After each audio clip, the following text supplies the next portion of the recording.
My goal is to make the playoffs. I believe that that should be the goal of everybody that puts on a Toronto Raptor uniform this year.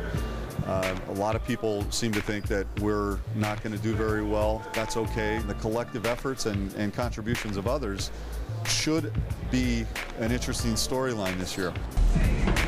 Sick. What?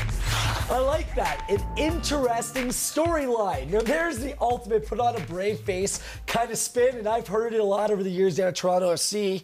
You guys probably have down with the Toronto Raptors as well. And no matter what Brian says, this year sets up to be a long one where the only saving grace will be sometime late June 2011 draft night. And that excitement may be short-lived if the NBA locks out its players the following season. ESPN's Mark Stein ranks the Raptors 29th out of 30 teams in the league. So, Darren, how bang on will this prognostication be? See them way down there? Yeah, I see it, and it's going to be pretty close. I don't think they're going to be a very good team. They're definitely, in my books, going to be a bottom 5 team in the league. And that's just because you can't go against the true and tried formula. You must have star power on your team to succeed in this league. And unless somebody emerges and merges early, you're not going to see a lot of success. And, you know, it's dangerous sometimes when you get players who are used to having a focal point, which every player is in the NBA, and then you don't have that. Talking to some of the coaches, their concern is not, you know, who's going to take the job. Their concern is reining guys in a little bit and making sure people don't go crazy. Those are the kind of things that take you off your game plan. And if you're a team like the Raptors, you cannot budge an inch off your game plan. There's no room for error. Eric? Bear with me before you jump on me. We know that they're not a championship contending team, but when you talk about succeeding, what for you is succeeding? Is making the playoffs and even bowing out in 4 still succeeding or no? Well, you got to talk about the realities of the situation. Reality speaks. They're not going to make the playoffs. So what's success for them this year? It's development. Here's the thing. Gareth and I were just talking even off air before we came into this segment.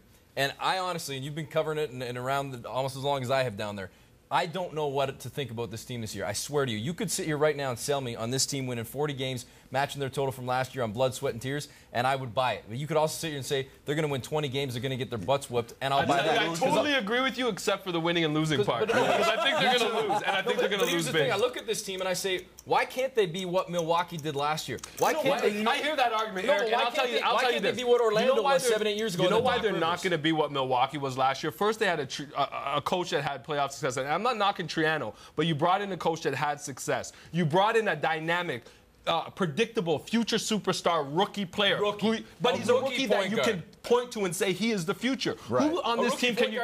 Who on this team, though, can you point to and say he is the future? We can build around this guy. No, but you're talking about just one guy, Brandon Jennings, whose 2 best players, Andrew Bogut and Michael Redd. But he was good enough to lead that team to the playoffs, though. He was good enough to lead that team to the playoffs. Do they get there without a Jennings? I look at the rest of the talent on that team, and I just don't know that it's vastly better than what's here in Toronto. No, Milwaukee was better, and the Scott Skiles argument works too.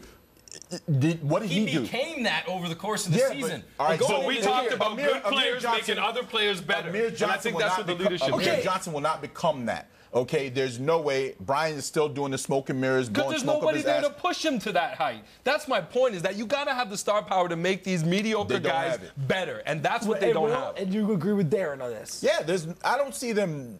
They're a bottom 5, obviously, to me. I mean, they have, you know, they're trying to build on this whole community and team thing, and we don't need a star.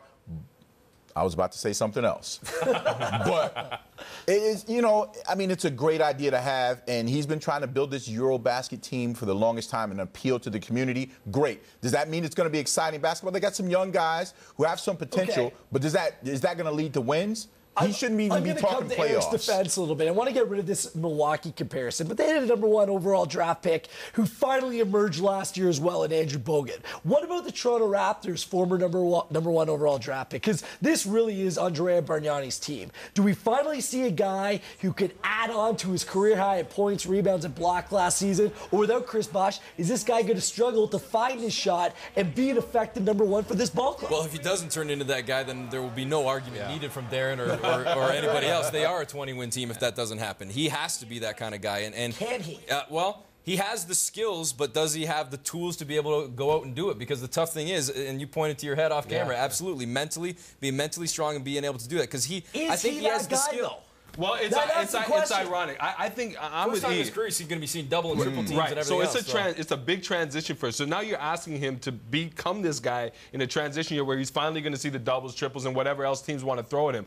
I do believe in the irony of the situation that Colangelo picked this guy. It was his guy. He stuck by him when people said, hey, maybe you should move him. Now he's in a year where this could probably be his last chance to become that franchise guy. There's a lot of pressure on Bargnani. Hey, we got to wrap up this conversation, but we'll have a lot more Raptors talk with you guys throughout the season. Three of the best in the business here in Toronto. Nice work, gentlemen. We got to take a break. After the break, some baseball talk. Fear the beard and the self-proclaimed ninja, the mental assassin himself, Brian Wilson, the San Francisco Giants. And does the final chapter for Brett Favre end prematurely? There's got to be some kind of joke in there somewhere, isn't there? Prematurely. It's in or out. Next.